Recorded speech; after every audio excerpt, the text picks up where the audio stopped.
नमस्कार, आप देख रहे हैं पहली आवाज न्यूज 24 और मैं हूं आपके साथ आरती सिंह आजाद। डालते नजर आज की खास खबर की ओर।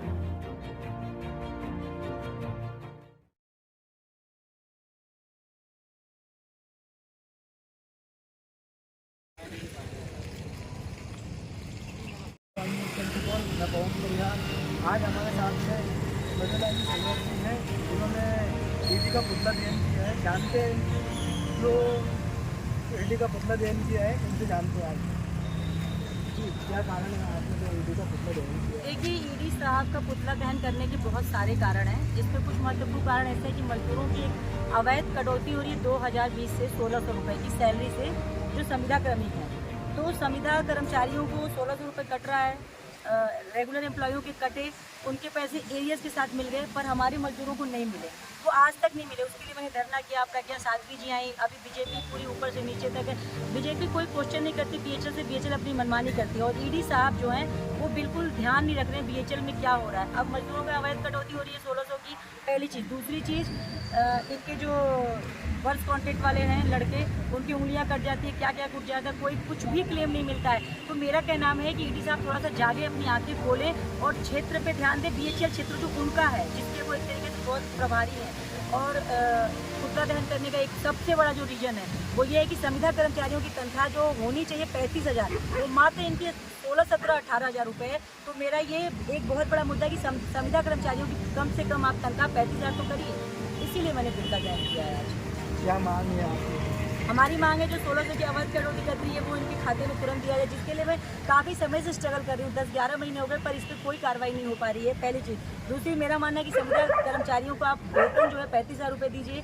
इनके इतने सारे यूनियन लीडर ने क्या क्या एग्रीमेंट्स बनवाए मुझे नहीं पता, लेकिन अब हमारा सिर्फ एक आके हम बैठ गए सारे मजदूर कि भैया 35,000 रुपये संविदा कर्मचारियों की आप सैलरी कीजिए, ये मांग है। दूसरी, क्षेत्र में जो झुग्गी झोपड़ी जो जिससे बीएचएल लाइट देती है, पानी देती है, उनको बहुत सारा दिक्कत आ रही है। बारिश के मौसम में अतिक्रमण चल रहा है बहुत है, तो उनको लाइट पानी प्रॉपर जनता को बीएचएल के उस पर टाउनशिप तो ईडी साहब का पूरा ये कर्तव्य बनता है कि वो अपने आसपास के लोगों को ध्यान रखें।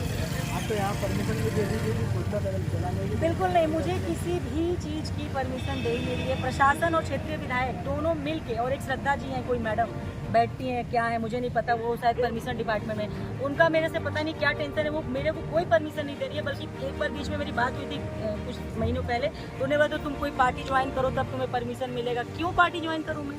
मतलब मैं कांग्रेस ज्वाइन करूं या फिर बीजेपी, तब आप मुझे परमिशन दोगे? मतलब रूलिंग पार्टियों में जाऊंगी तब आप दोगे? क्या एक समाज सेवी कुछ काम नहीं कर सकता क्या? ये सारी चीज़ें हैं, बहुत सारी परमिशन नहीं दे रहे हैं। क्या रीजन मानते हैं?